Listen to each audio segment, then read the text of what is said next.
ऐसा लगता है बारिश आने वाली है। बारिश से मौसम कितना खुशनुमा हो जाता है ना? तू तो बारिश का नाम भी मत ले, मुझे तो बारिश के नाम से ही डर लग रहा है। पता है बारिश हम गरीबों के लिए कितनी मुसीबत लाती है। हमारे घर की छत बारिश शुरू होते ही टपकने लगती है। मुझे तो डर है कहीं इस बार की बारिश से हमारे घर की छत ही कहीं ना टूट जाए। ओफो, तू भी ना प्रिया बड़ा डरती है। भला घर की छत इतनी कमजोर थोड़ी ना होती है जो बारिश के आने से ही टूट जाए। अच्छा यार प्रिया, अब मैं चलती हूँ, बारिश आने वाली है लगता है। प्रिया भी अपने घर लौट आती है। तभी बारिश शुरू हो जाती है। वो घर पहुंचती है और देखती है कि उनकी छत टपकने लगी है। हे राम, ये लो, बारिश शुरू हुई नहीं कि इस छत ने फिर से टपकना शुरू कर दिया। आने दे तेरे बाबा को प्रिया, आज ही उनसे कहकर ये छत ठीक करवाती हूँ। अरे नहीं माँ, बाबा को छत ठीक करने के लिए मत बोलना, कहीं बारिश में पिताजी का पैर फिसल गया तो। अरे तो मैं कौन सा उनको अभी ठीक करने के लिए कहूंगी, जब बारिश रुक जाएगी तब मैं उनको ठीक करने के लिए कहूंगी। शाम को मनोहर घर आता है। अरे आप तो पूरी तरह भीग गए, जाइए पहले कपड़े बदल लीजिए, नहीं तो सर्दी लग जाएगी। तब तक मैं आपके लिए चाय रख देती हूँ।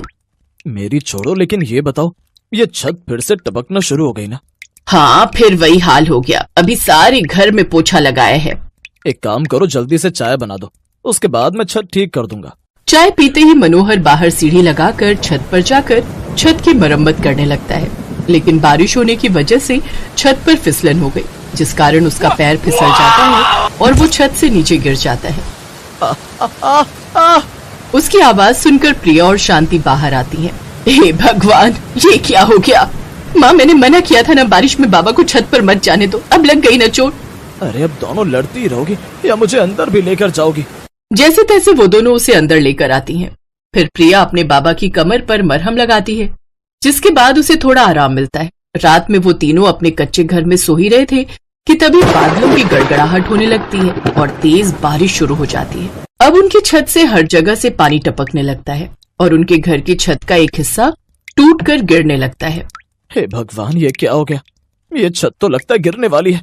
चलो चलो, जल्दी से चलो यहाँ से, अब यहाँ रुकना खतरे से खाली नहीं। वो सभी घर से बाहर निकल आते हैं। वो बाहर आते ही हैं कि इतने में उनके घर की छत टूटकर गिर जाती है। अपनी आंखों के सामने ये सब देख वो बहुत ज्यादा डर जाते हैं।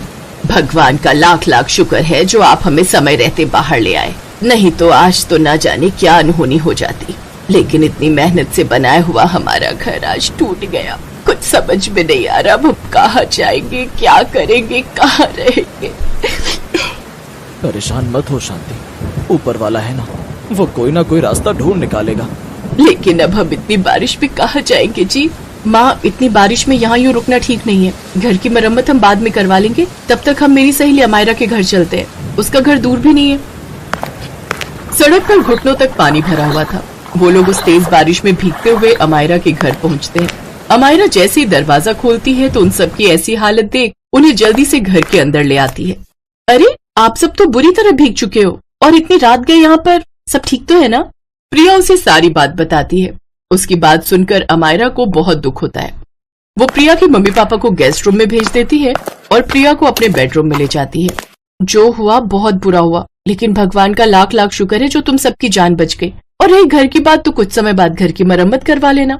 ये इतना आसान नहीं है अमायरा, पहले ही बाबा ने मेरी पढ़ाई के लिए इतना कर्जा लिया हुआ है, बड़ी मुश्किल से वो हर महीने उसकी किश्त भरते हैं। आज भी बाबा छत की मरम्मत करते हुए नीचे गिर गए और उनकी कमर में चोट आ गई। वो भले ही दर्द ना होने का बहाना करते हो, लेकिन मैं जानती हूँ उनकी कमर में बहुत दर्द है। यहाँ आते हुए भी वो अपनी कमर को पकड़ते हुए चल रहे थे। मैं जानती हूँ वो कभी अपना दर्द नहीं बताएंगे। अब मैं सोच रही हूँ अगर मुझे कहीं नौकरी मिल जाती तो उन्हें आराम मिल जाता। कह तो तू ठीक रही है, ऐसा कर कल ही तू कहीं इंटरव्यू देने चली जा, क्या पता बात बन जाए। अगले दिन ही प्रिया नौकरी के लिए इंटरव्यू देने जाती है, लेकिन उसे वहाँ निराशा ही हाथ लगती है। देखिए, अभी आपकी ग्रेजुएशन पूरी नहीं हुई है, इसलिए अभी हम आपको नौकरी नहीं दे सकते। और अगर आप नौकरी करना ही चाहती हैं तो पहले आपको 6 महीने तक ट्रेनिंग पीरियड पर रहना होगा, लेकिन तब तक हम आपको कोई सैलरी नहीं देंगे। 3 महीने के बाद ही देना शुरू करेंगे।